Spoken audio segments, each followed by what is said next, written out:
We played DayZ for the moments. The increased heart rate when you hear a bullet snap beside your head. The anger when someone punches you in the back unprovoked. The fight or flight response triggered. You either run or face it head on. Shot at me? No other game invokes the same like intense physical reactions that we get from DayZ. And of course, there's that inevitable feeling of loss when you die. But what about the feeling you get when you just line up the shot and fire? When you shoot when you could have spoken, when you hindered instead of helped. I'm a firm believer that speaking is always the better option, although it can get you killed more often than not. Join me in this life, where I become the worst type of player, and it ended up feeling bad. I spawned in Electro, and after looting a few essentials, I made my way north. I always like to check these houses that are set out from the rest, as they often spawn hunting gear, but what I found is not what I expected. Taking any useful loot that was left, I made my way north again, now the proud owner of an SSG. And I hate the SSG. I've never been able to land shots with it. The scope doesn't range, it has this horrible reflection. However, a rifle with a mag, ammo, and a scope this early in the game was impossible to turn down. Plus, it was going to be helpful if I planned on killing every survivor that I saw. North of Electro, there's a hunting camp and then a military camp, and because of their proximity to the spawn town, they are often looted or in the process of being looted. Having a scope, I approached from the forested hill to scan for signs of survivors. Seeing dead infected means there's always a survivor near the area. So when I loot this area, I usually start at the road and push in through the gate here. Next thing I'm going to do is loop around and hit the medical over on this side along with any cabins over there. I'm going to push back across the field and hit this cabin here, and when I exit I'm usually going to have to kill zombies here, here, and here.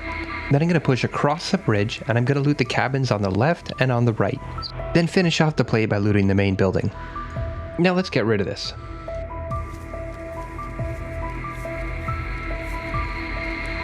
Assuming that this unknown player followed the similar strategy that I would, it's safe to say that he's probably looting this main building now, if he's here at all. Now this whole end area is boxed in and you can't escape by jumping the fence. So all I had to do was kind of sit and wait and see if he came out. And I wasn't disappointed.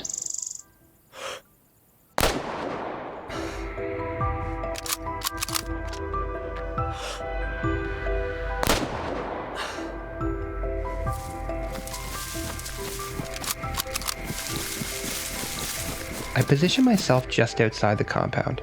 I waited to see if he had any friends close by before moving inside. Once I moved inside the compound, there was no easy way out, so I had to go and clear the main building to make sure there was nobody waiting for me to loot the body. After that was clear, I went in and began to loot, and instantly felt terrible. He had absolutely nothing. What made me feel even more terrible was all the planning and cold calculation that I put into this kill. And it was probably just some poor guy with his first time making it off the coast.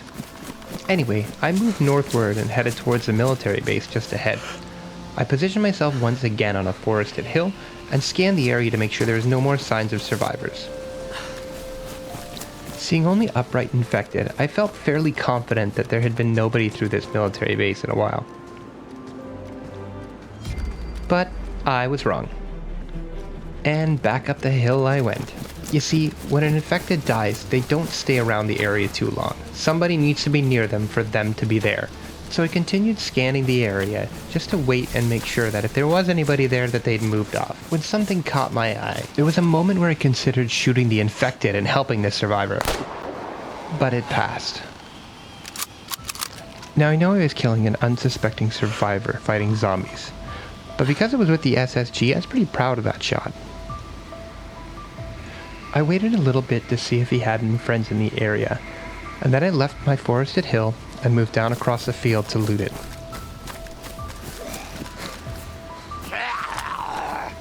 I did feel bad, but at least this guy had some items that I could put to use. The shotgun and the Derringer were definitely good because I had no close range weapon right now. Although the shotgun did not have any bullets, and it would be a while before I found some. From there, I made my way to Staroye and began looting up through that town. This can be a particular hotspot because of the military base on the hill. I headed for the PD and began looting in there.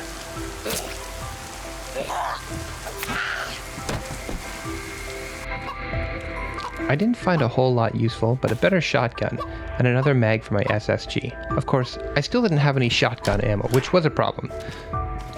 So my CQB weapon at that point was a Derringer. After leaving Staroye, I headed for the military base on the hill. Picking another high vantage point, I scouted for players in the base, but didn't see any signs and looted through with no problems. Other than finding some better clothes for camouflage, the military base didn't hold too much for me, except this cool little CR-257. Finding a scope, and I already had ammo for it, this would be a good replacement for the SSG. Leaving Staroye, I headed north towards Dolina. Dolina is another PvP hotspot, so I was hoping to find some people there. It was starting to get dark, so my plan was to sneak in under cover of night and loot the PD in Dolina, hoping to find some more ammo for my SSG. While I was scouting though, something else drew my attention. This shot came from behind me, which surprised me because I thought I'd looted all these buildings along the way. Still not having any ammo for my shotgun, I pulled out my Derringer, and I went in. I was ready to kill or die in a glorious battle.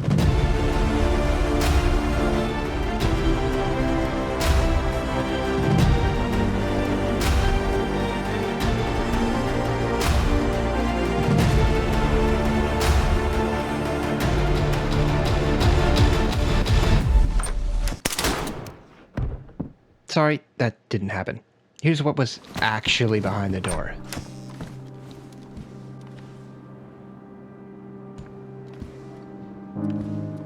Now this was strange. This person had done what we call the F11, using his own gun on himself. Why? It's a question that plagued my mind. Why did he do this? I mean, I'll take the loot, but what drove this survivor to such an action? Was he ill? Did he not find the needed item for survival for his character and just decided to end it all? In DayZ, you see some of the craziest things, and some of them will always remain unexplained. Now this survivor actually had some items that I could use.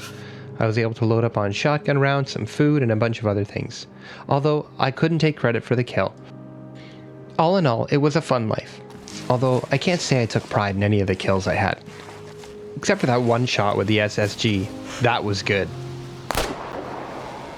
Now, I'm not against killing on site, but I much prefer the type of player interaction you get from at least attempting to talk to other players. Stay safe out there, survivors, and I'll see you on the coast.